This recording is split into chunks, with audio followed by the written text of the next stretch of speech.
নাটোরের গুরুদাসপুরের পুরুলিয়া গ্রামের বাসিন্দা ও ঢাকার রাজারবাগ পুলিশ লাইন্সে কনস্টেবল হিসেবে কর্মরত হুমায়ুন কবির চাকরির পাশাপাশি গত ২ বছর ধরে গুরুদাসপুর ও সিংড়া উপজেলা থেকে মাছ নিয়ে ঢাকায় বিক্রি করতেন। এরপর মৎস্য চাষীদের নিয়মিত টাকাও পরিশোধ করতেন, কিন্তু চাষীদের অভিযোগ ২০২৪ সালের জুন থেকে টাকা দেয়া বন্ধ করে দেন তিনি। এভাবে ৩০০ মাছ চাষীর প্রায় ৭ কোটি টাকা আত্মসাৎ করে আত্মগোপনে চলে যান হুমায়ুন কবির।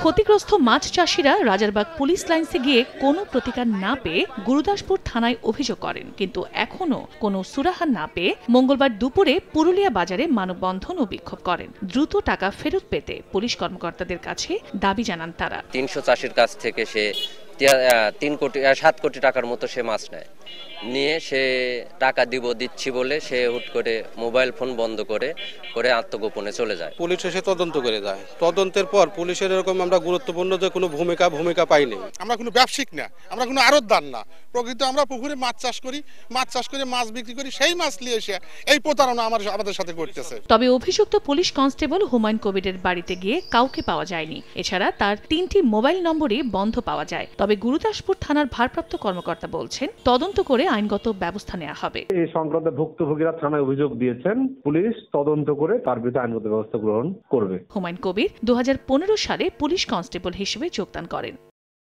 সময় সংবাদ, নাটোর।